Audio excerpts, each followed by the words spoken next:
परभणी लोकसभा मतदारसंघात उद्या दुसऱ्या टप्प्यात मतदान प्रक्रिया पार पडणार आहे। परभणी लोकसभा निवडणुकीसाठी प्रशासनाकडून तयारी जी आहे ती करण्यात येत आहे। शहरातील वसंतराव नाईक मराठवाडा कृषी विद्यापीठाचा हा जो परिसर आहे, या परिसरामध्ये जिल्हा प्रशासनाकडून निवडणुकीला लागणारे साहित्य व्हीव्हीपॅट असो किंवा ईव्हीएम असो आणि स्टेशनरी असे साहित्य या ठिकाणी वाटप करण्यात येत आहे। परभणी लोकसभेमध्ये तब्बल 21 लाख मतदार आहेत जे उद्या मतदानाचा हक्क या ठिकाणी बजावणार आहेत। नेमकं लोकसभेची स्थिती काय आहे हे जाणून घेण्यासाठी आपल्यासोबत स्वतः जिल्हाधिकारी रघुनाथ गावडे सर आहेत। सर, काय सांगाल, उद्या मतदान प्रक्रिया पार पडणार आहे, किती लोकसभा मतदारसंघात किती एकूणच केंद्र उभारण्यात आलेले आहे, काय स्थिती आहे?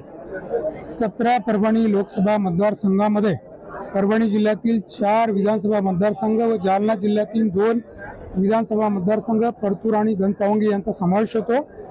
या सर्व 6 विधानसभा मतदारसंघ मिळून 17 परभणी लोकसभा मतदारसंघ तयार होतो। यामध्ये एकूण 2290 मतदान केंद्र आपण उभारलेले आहे। त्यासाठी सुमारे 12,500 मतदान कर्मचाऱ्यांची नियुक्ती केलेली आहे। पोलीस बंदोबस्त देखील 3800 कर्मचाऱ्यांचा नियुक्त केलेली आहे।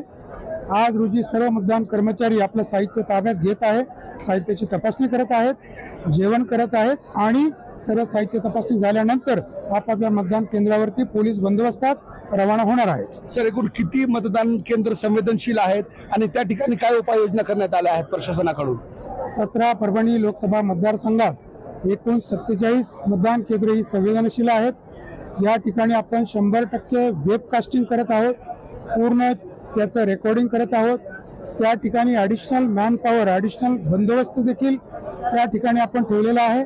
त्या ठिकाणी मायक्रो ऑब्झर्व्हरची नियुक्ती केलेली आहे आणि प्लस आपल्या त्या ठिकाणचे BLO आणि बाकी सर्व यंत्रणेमार्फत याच्यावरती सतत नियंत्रण नियोजन राहणार आहे। लाईव्ह आम्ही देखील यावरती नियंत्रण ठेवणार आहोत। उन्हाळ्याचा महिना आहे, काही प्रिकॉशन्स म्हणून काही उपाययोजना अंमलात आणल्याची माहिती आहे। नेमकं त्या मतदारांसाठी आणि निवडणूक अधिकाऱ्यांसाठी काय उपाययोजना असणार आहे? आपण हा उन्हाळा आणि उन्हाळ्याची निवडणूक लक्षात घेता प्रत्येक मतदान केंद्रासाठी एक फर्स्ट एड बॉक्स दिलेला आहे। त्याच्यात बेसिक सर्व औषधं दिलेली आहे। त्याचबरोबर आपण ORSची पाकिटं, बिस्किटं, चॉकलेट्स म्हणजे अत्यावश्यक असलेल्या सर्व वस्तू यामध्ये दिलेल्या आहेत, जेणेकरून कोणालाही उन्हाचा त्रास झाल्यास ते ORSची पाकिटं घेतील। त्याचबरोबर बिस्किट, चॉकलेट देखील दिलेले आहेत, औषध देखील दिलेलं आहे। 63% मतदान मागच्या वेळी 2019ला झाला होता। टक्केवारी वाढवण्यासाठी तुम्ही वेळोवेळी उपाययोजना अंमलात आणलेल्या आहेत, जनजागृती करण्यात येते। नेमकं यावेळी किती मतदान अपेक्षित आहे आणि प्रशासन मतदानाची टक्केवारी वाढवण्यासाठी काय प्रयत्न करत आहेत?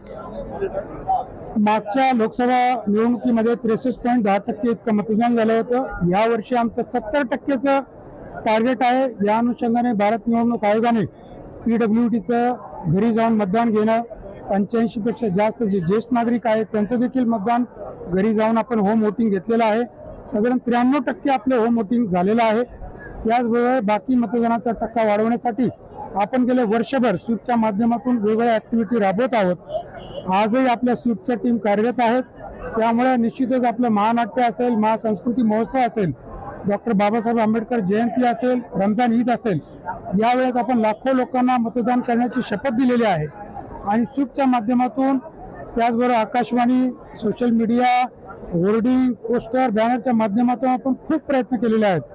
त्यामुळे आम्हाला जाणीव आहे, खात्री आहे की 17 परभणी मतदारसंघातील लोक उद्या रोजी बाहेर पडून सकाळी 7 ते सायंकाळी 6 या वेळेत आपल्या मतदानाचं कामगिरी बजावतील आणि 70% पेक्षा जास्त मतदान होईल याची आम्हाला अपेक्षा आहे। सर, टेक्निकल इश्यू काही ठिकाणी निर्माण झालेले आपण मागच्या निवडणुकीत पाहिलेले आहे।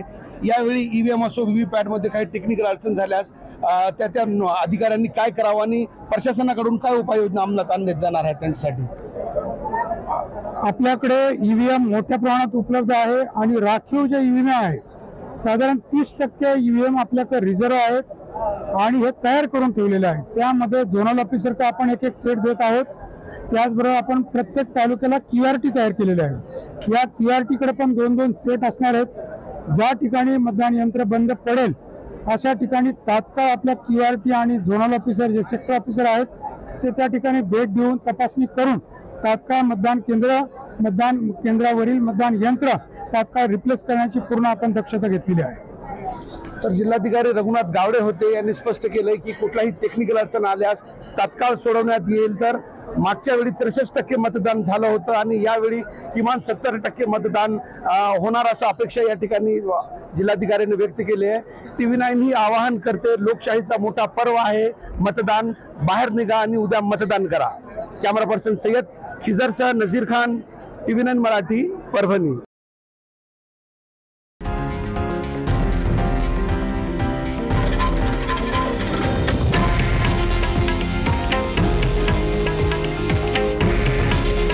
हे आहे देशातील नंबर 1 न्यूज नेटवर्क आणि आपण पाहत आहात TV9 मराठी. काळजी तुमची, हित महाराष्ट्राचं.